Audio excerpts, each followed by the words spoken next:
Isa po akong dating pastor for almost years sa Born Again Christian.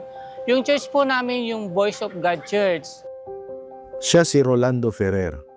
Sa loob ng maraming taon, siya ang tinig na pinakikinggan.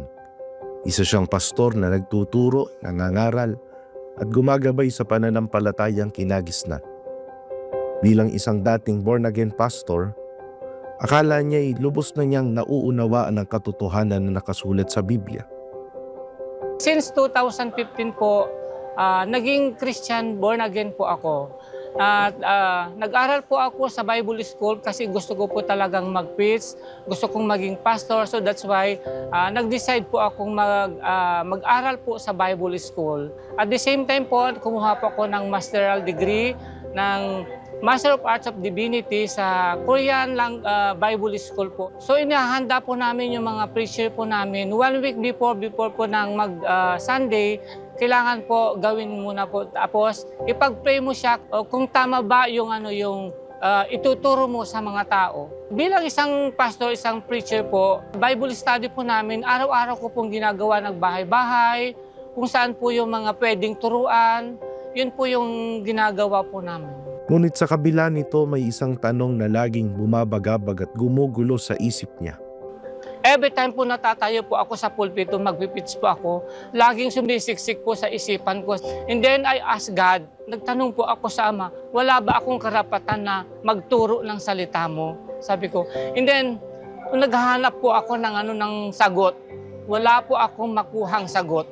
Nagpasya siyang magsuri sa mga aral ng Diyos sa loob ng iglesia. Bago po ako nanyayahan po ng Iglesia ni Cristo po, isa po akong manguusig po. Number 1 po akong manguusig sa Iglesia ni Cristo po. Hate na hate ko po noon ang Iglesia ni Cristo.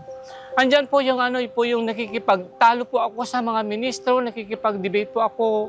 Pero yung pakikipag-debate ko na yun pala po yung nagbigay po ng daan para po ako tawagin po sa iglesia. Sinabi ko pa po sa isang ministro, nag-debate po kami, itaga mo sa bato, kapatid. Sabi ko, hindi ako magiging iglesia. Yun po ang sabi ko. Ang tumatak po sa akin, nagba-Bible study po kami, tapos at the same time, nandun din po sila. Ang paniniwala ko po dati sa iglesia na sila lang daw po ang maliligtas. Pero sa akin naman po, bakit ang iglesia lang po? Sabi ko noon sa sarili ko. Kaya lang ikikipagtalo po ako sa mga iglesia noon dahil dun sa sinasabi nila na sila lang daw po ang maliligtas. Gayunpaman sa kanyang pag-aaral, kanyang napagtanto ang isang bagay. Nung time po na nagdoktrina na po ako, doon ko po nalaman po na hindi ako sugo. Hindi ako sugo para magturo ng salita ng Diyos. So doon po ako nanindigan. Ang isa sa pangunahing aral ng Iglesia ni Cristo na mula sa Biblia na nakapukaw sa kanya ay ang tamang pagkilala sa Panginoon Hesus. So yung aral po na matindi sa akin po ay yung si Kristo po. Sa amin po kasing mga born-again Christian, inaano po namin na siya ay God. Yun po yung itinuturo po namin, we believe in Trinity po. Na si Jesus is not tao, isa po siyang God. Yun po yung paniniwala po namin mga born-again Christian. Doon ko po na-realize na tama nga yung sinasabi nila na tao si Kristo, hindi siya Diyos. At dahil dito, ay nagpasya na siyang magpatuloy sa proseso ng pag-anib sa loob ng iglesia. Mag-decide po ako na magkaanib ako po ng Iglesia ni Kristo. Napag-aralan ko na po yung mga doktrina. Subalit, ang kanyang paghahanap sa katotohanan ay may kaakibat na mabigat na kapalit. Marami pong pag-uusig ng kapwa ko mga pastor noon. Nung time na yun, ang dami kong problema, isinabay pa po ng mga kapwa ko pastor mga pag-uusig. Nanindigan po ako na hindi ako patatalo po sa kanila. Inalam ko lang yung katotohanan. Pinili pa rin niyang sundin ang kalooban ng Diyos. Nagpatuloy siya sa mga pagsamba sa Iglesia ni Cristo habang masusing sinusuri ang bawat aral gamit ang Biblia. Lalong-lalo na po yung pagsamba, unang-una po, doon po ako nagkaroon po ng malaking pananampalataya sa iglesia po. Very solemnly po yung pagsamba po ng iglesia po. Hanggang sa dumating ang araw na kanyang hinihintay.